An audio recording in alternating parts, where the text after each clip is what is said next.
stop. They're like, well, I'm jealous, but it's my problem. No, share it. It's Why important. Are you jealous? Why? Let's go to the root cause, because we don't want you to feel it. Oh, I got a perfect example of that. Yeah. So I know one of our previous episodes, I mentioned that I had got jealous because you and Jay had went out to a concert, and this was even back when y'all were, Dana was like, well, we haven't been in a long time.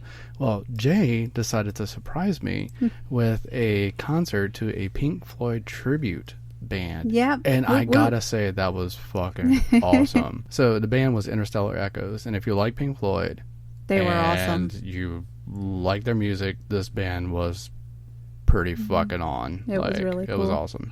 So had a great time. But yeah, when you talk about things, you can work on them, and you can make sure that those things happen. And wait. The tickets for free. Wait. Isn't that what we did? We talked about the jealousy. Yep, we talked about the problem, and then we communicated. Take a shot. We did something the C about word. it. The C word. And we did something about it, and we resolved it. Right. Yeah. And that's the thing, is that, and jealousy crops up. It can even crop up retroactively. Like mine did. Yeah. And it's one of those things where you don't even know it bothers you until other things get sorted, and then finally it comes out. Like, oh wow, I'm feeling this way. But in a situation where it's safe to talk to all of your partners, and it's safe to talk, you can bring things up slowly if you need to. You can talk at the pace you want to, because everybody learns everybody else's languages. And it's safe, and you can deal with things. So it might look like we never get jealous to the outside. We do. Absolutely we do. We just communicate, and we deal with it. Yeah. So it gives us an advantage in that way. And we're not perfect people. Sometimes there's a lapse in when we need to talk about it. Discussed about the perfect people. To when we actually deal with it. But we do it quick. We do it as quick as we can. Yeah. And Crow's and Zan's languages are beautiful. I thought my language was sarcasm. Is that beautiful? See, I had a moment there. You stole it. You stole it away. Well, why be jealous if this is just a phase? Oh, this is a phase. Holy yes. Shit. We're going through a polyamorous phase. We have for 13, 14 years? No, it's been, I think we calculated it was like 18. But we had a lot of moments that we weren't. We weren't practicing poly. There was years that we weren't doing. But we didn't, it's because we didn't know it existed. We were just living. That's true. We were living our lives and doing what we did. Yeah. And but a phase. Yeah. Isn't it just something we're going to grow out of? Wait. They told me the same thing about being bi. They also told me the same thing about being pagan. And I have not grown out of either of those either. Maybe everything that somebody doesn't like is just a phase in someone else. So basically, if you have something that goes against the quote-unquote norm of what people are, at least whatever the hell they think is norm, whatever, it's a phase to them. Yeah. So your phase, or what you consider a phase, is my norm. So fuck off. I would look. Most marriages end. Oh wait, that was a phase. Yeah. So it's actually way more accurate to say that monogamy is a phase. Isn't this whole lifetime a phase? Really? Yeah. You're gonna die eventually. I don't know so if I life want to. Is actually a phase. I don't know if I want to die. I've chosen not to. Yeah. I'm going to. I think with Jay's coffee, we're gonna probably live forever, Probably. or at least experience life. It's the magic elixir. Yeah, we're gonna experience life at a faster pace because of the fact that the coffee's has us revved up. Warp speed. Right, exactly. So we experience life. I'm on my second cup of the day. If I drink 2 more, I could probably move between the molecules. And so then, every single time we have an issue or an argument or we experience problems, then isn't that an indication of how it's not working? Oh, good Polyamory God. just doesn't work because we're having problems or issues or breakups. That's so true. In so many things, people look for very circumstantial evidence to back up what they've already decided, that this or that doesn't work. It's like, look, you've already made up your mind. Yeah. It doesn't matter what the situation is. Right. You made up your mind what it's going to be. So they're literally producing the evidence to support their negative belief. And what I always bring it down to is, let's take basketball. Okay, I suck at basketball. Life is just like basketball. I suck at basketball. All right. That's not true. He does suck at basketball. You're a winner for me. Yeah, but he does suck at basketball. So here's the thing. if I shoot... When did you play basketball with him? I've seen him. Yeah. What? I've seen him play basketball. I'm sorry. Yeah. Go ahead. So if I throw the ball, shoot the ball, what's the word? See, sports ball. Okay, Just sports go ball. with it. If I If you sports the sports ball ball it. in an upward arc, and it sportses down onto the the rim, the board The rimmy, backboard? the board Back- rim backboard? backboard thingy. Uh-huh. Okay, and it bounces off. right? I have in no way invalidated the sport by missing the shot. Oh, to me, yeah, I give up at that point. You've invalidated my ability in the sport, but not the sport itself. Basketball is not harmed by the fact that I'm no good at it or that I didn't make the know basket. because your skill set on basketball, it might actually harm the sport. You have no room to talk. Oh, I've no, never I'm even not. seen you play basketball. I came For a here good for a good reason. time, and I'm feeling really attacked right now. You haven't seen me play basketball for a good reason because I'm There you just go. that All awful right. at it. Well, So the thing is, other people can take the shot and they can make the shot. I have made the random shot now and then. Okay, Even I sink. Yes, even I sink the ball now and then, and that's just it. It doesn't prove or disprove the existence of basketball or the validity of basketball for whether or not I make the shot. It is. Regardless. It exists regardless. It is a game regardless of my ability to play it. Regardless of examples of people I've seen play and lose, it still exists as a validated game. There are people who are so good at it, other people pay money to watch them do it. I don't. I don't understand it either, but there it is. People do.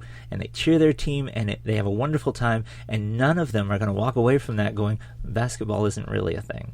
Because so many missed shots in professional basketball. There are so many missed shots. There are so many tackles and turnovers in football. There are so many strikeouts and no-hitters in baseball, and none of those things are invalid because of that. Well, I mean, look at how many people you date. Right. Look at, before people get married. Some people never get married. Right. Some people date all of their lives, and that's all they do. And it doesn't Or mean serial that daters. it doesn't mean that they are any less of a person. Right. It doesn't mean that what they're doing isn't valid. Let's say monogamy. When you're monogamous and your relationship ends, nobody says that, monogamy Mustn't work. Mustn't work. Well, if you look at the statistics, actually, it shows monogamy doesn't work if you're going to judge it against. I mean, but that's also not true because people just don't work. People decide to get together and then they don't work together. And then they end up having to choose a different choice.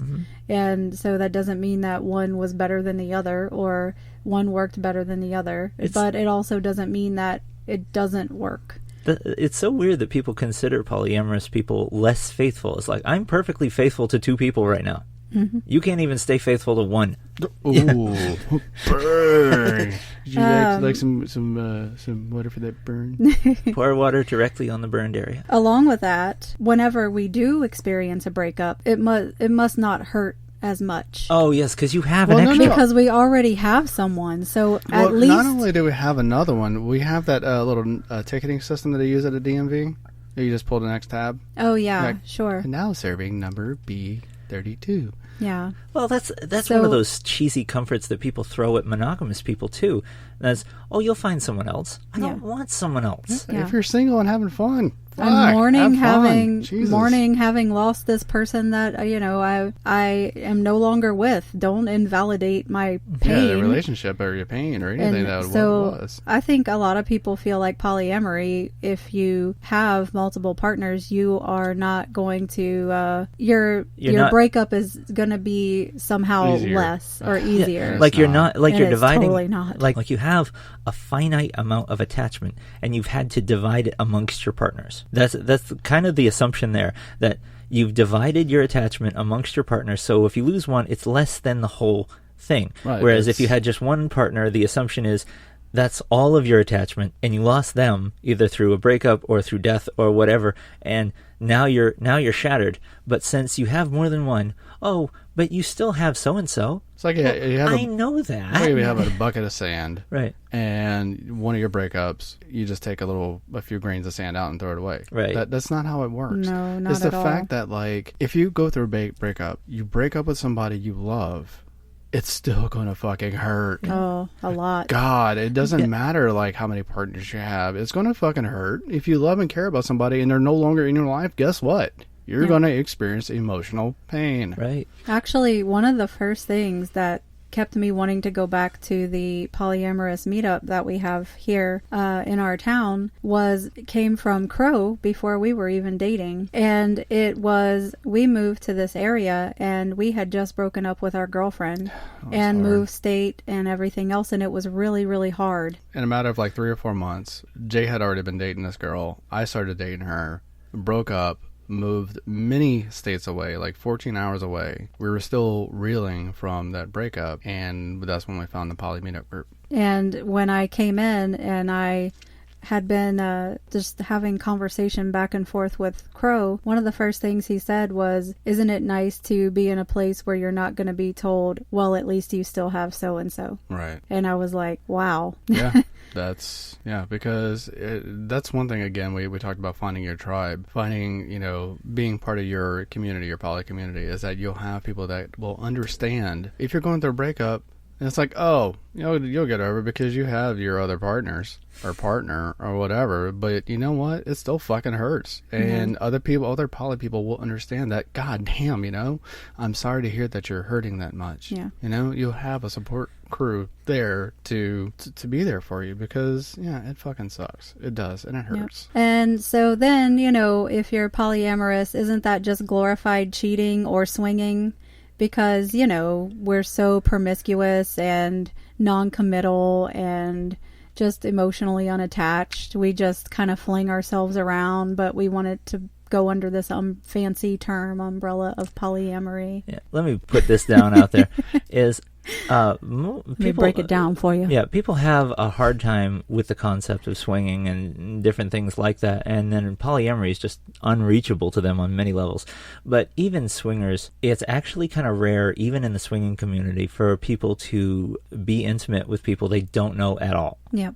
It's somewhat rare. I mean, people do it. There are people out there who will who just go to clubs, find strangers, and it's game on. Do your thing. Do your thing. Have fun. Yeah, do your thing. Have fun. If that's you, this is no judgment. Whatever works for you is the right way to do things. Yep. Mm-hmm. But that's actually a small percentage of even the swinging community. Swinging. Swinging. Okay. Words are hard. Swinging. But that's okay. But that's even a small percentage of the swinging community. For polyamorous people, we're actually, by comparison, we're actually quite shy. A lot of social awkwardness there. Right. So it's one of those things of, no, we're generally not easy. In fact, I've been married to Zan for like 2+ years now, and I have yet to get into his pants. So that is not technically true. You did wear my pants once. Oh, yeah. And I was kind of pissed about that because you wore them and you didn't ask. How did I get into them? You're like 2 inches smaller waist than me. I don't know. How did I even... I think I would have put them on. Anyway. Well, you still got into my pants. I'm just saying. Some things are just not going to happen, and that's okay. Yeah, and he's still his husband. Yes. Yeah, so quite the opposite. For me, I really, in order for me to have any kind of intimate anything with somebody, I have to emotionally feel something for that person. I can't just go into the bedroom with somebody I just met. That is not going to fucking happen. I have to have a person that I am comfortable with. I have to have somebody that I feel nice with. I can't just go and say, hey, look, let's go fuck. No, sorry, that's not going to work. And I've actually been told... You're just demisexual. It's not that hard to understand for anybody who's in the... Yeah. And there are different types. Right. Some people are that. They're just like, hey, I feel a little bit of something stirring, let's go, and that's it. Right. Yeah. But and if that's you, that's okay. Right, yeah. Find others that are like you. Yep. But I was actually told that I am difficult to get in the bedroom. You are. I'm always doing something else. Not for me. Well, I lack the equipment to get him in the bedroom. So, hopefully you enjoyed this episode. We had a lot of fun. We had a lot of fun with this episode. Again, we needed a laugh after the debacle we've had over the last couple of weeks. So thank you for joining us. Thank you to our fans. We love Thank you for your hearing from patience. you. Yeah, thank you. Yeah, Thank we you for love still being here after us being gone for a while. We love hearing from our listeners. We love your input on everything. If you do have a subject you want us to talk about, you want to bring up, just send us a message We about it. love suggestions. Oh God, we love suggestions. We love hearing what you got to say. And if you want